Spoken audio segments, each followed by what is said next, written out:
And hello YouTube, and welcome back to another episode of the Zone TV Movie Entertainment with me, your host Jonathan, once again bringing you another review and staying inside the new DC universe. Today we get to talk about episode 4 of Creature Commandos. The DC universe is continuing. We got Creature Commandos, which is basically the first step before Superman comes out, and the new trailer just dropped for Superman that comes out next year. That really is the start of the DCU, but still Creature Commandos comes first, setting up the groundwork in a way of what the future of DC is going to be, because these animated characters are also going to be in live action. So let's talk about episode 4. So we all know in Creature Commandos so far, the team, they've been tasked, they're Team Monster. They need to basically be tasked to protect this princess who a sorcerer's witch from Themyscira. Yes, Themyscira, where Wonder Woman's from, which they're already dropping. That Wonder Woman already exists in the DC universe, which is completely mind-blowing. And if you've seen the new trailer for Superman, there's a lot of heroes there. So, yeah.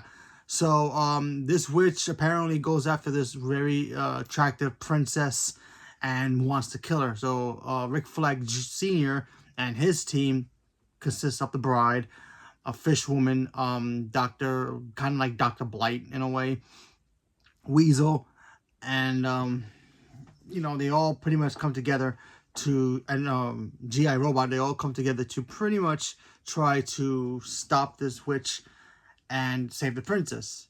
And they eventually do. Unfortunately, they find some new information about why this witch, this Amazonian warrior slash witch, because she has magic powers, which also establishes magic inside the DC universe, why she's after this princess. Well, you find out in this episode that the princess is crazy. She wants genocide. And we get to see a cool interrogation with her and Amanda Waller. And of course, Amanda Waller, played by Viola Davis.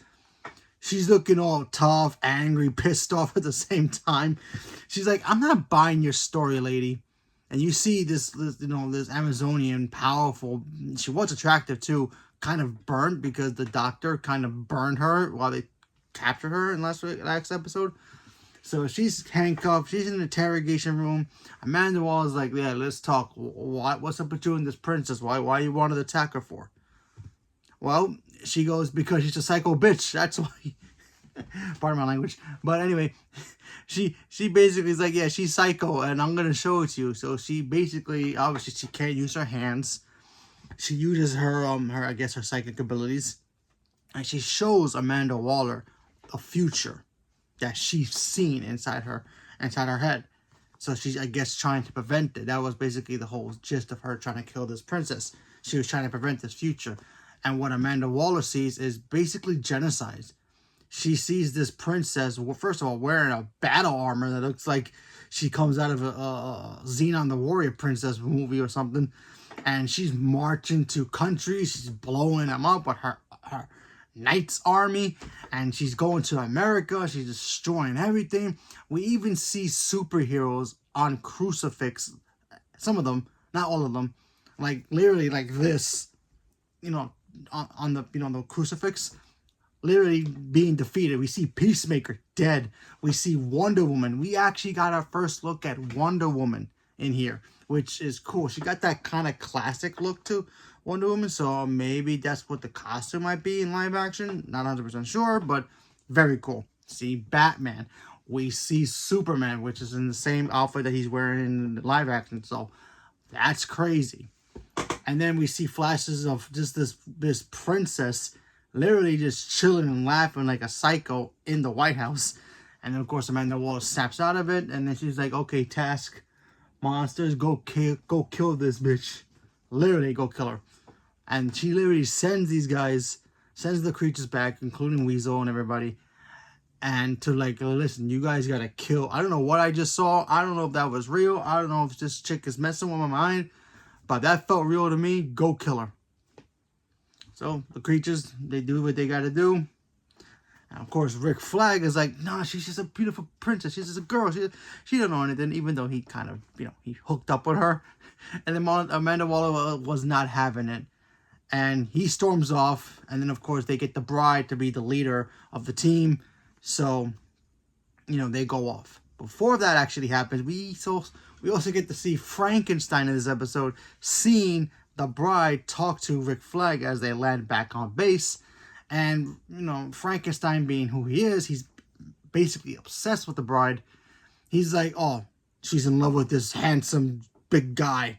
What has he got that I don't got, And he goes after Rick Flag and he starts following him just so he can find him. Like, oh, she's my love, not yours. So we get a cool little fight between Rick Flag Sr. and Frankenstein. I thought that stuff really worked. And he's like, she's not my princess. I don't know what you're talking about. I'm talking about the princess. Oh, you call my girl your princess? You already gave her a nickname? I thought that stuff was really, really funny. And so that was cool. We also get a cool but very tragic, kind of creepy in a way, backstory of Weasel. Because we know the story of Weasel. He showed when they capture Weasel in Suicide Squad, and of course the Suicide Squad, they say that he got arrested for killing children. But we finally get the backstory of that. Apparently, there were children involved, and Weasel befriended these kids. They're just little children, they really don't know much. They see him as like a pet, they start playing with them. He starts playing with them, all friendly. There are moments in the episode when he first meets the children, you get that vibe like, is he gonna kill these kids? Are we actually gonna see James Gunn make this creature kill little children? But no, they start playing. They start having fun. The kids are like having fun with him, playing catch, playing tag, and all that fun stuff. Fortunately, somebody sees Weasel, as he is a weasel, a walking creature, playing with kids. He thinks, oh man, he's going to try to kill these kids. So he goes and calls the cops, gets a weapon, goes back to the school, because apparently the school is locked and the kids are in the playground. So, that's normal. Apparently the door opens and they go inside, and one of the kids lights up a match. And they have one of their teachers' liquor bottle. And it's not open. They don't drink it. They just have it open. And he lights it up. And, of course, he burns himself a little bit. And then they drop it. And then the alcohol mixed with the fire makes a big fire. And then the person who saw the kids go into the basement with Weasel goes after them, has a shotgun. He starts yelling at Weasel, starts shooting. And apparently there's like a propane tank there the size of Mexico. Like literally, I don't know why there was a big gas thing there in a school with kids, but whatever.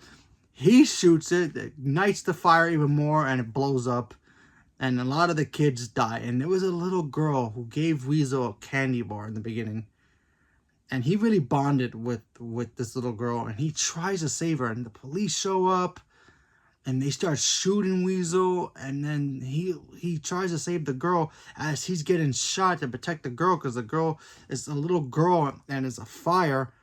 He tries to protect her, and then he drops her, and then the wall falls on top of this little girl, and she dies, and Weasel can't save her because the police are literally dragging him away, thinking that he caused the fire and he caused these kids to die. So basically, Weasel is dealing with guilt in this episode. We see him have little nightmares about it. It's kind of heartbreaking in a way. I'm like, wow. And I thought Rocket Raccoon's origin was kind of tragic. Weasel might be coming close up to him. That was heartbreaking to watch. And you can just tell Weasel really, feels bad about this, because he has a lawyer in this episode, and his lawyer's like, oh yeah, what do you know about these kids? And he just looks at it, and obviously he doesn't really understand because he's a weasel. But, for us, we're like, oh yeah, he doesn't understand. But he really does understand. He knows about what these kids are to him, and what he found friendship with these kids, and they didn't think of him as a monster. They just looked at him as a friend. And he tried to save one, especially the little girl. He tried to save her, and he couldn't. And I guess that's why he's part of this team. Maybe he's just trying to fix what he did by helping others. So there's that. I'm telling you, I think James Gunn did a really good job with this episode here. This was a very cool episode, showing us that a monster doesn't really have to be a monster. He can be friendly, he could be fun, and he have his demons in it. And I thought this episode was really, really good, really, really well done.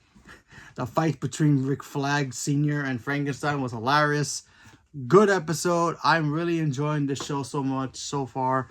There's only 4 episodes in, but it's fantastic, and I can't wait to see more. So leave me a comment below. Let me know what you guys thought about this. Did you guys watch it? Not watch it? Don't care. Don't care about DC. Only care about Marvel. Leave me a comment below. Let me know. Stay tuned for more. Thank you very much, and have a good day.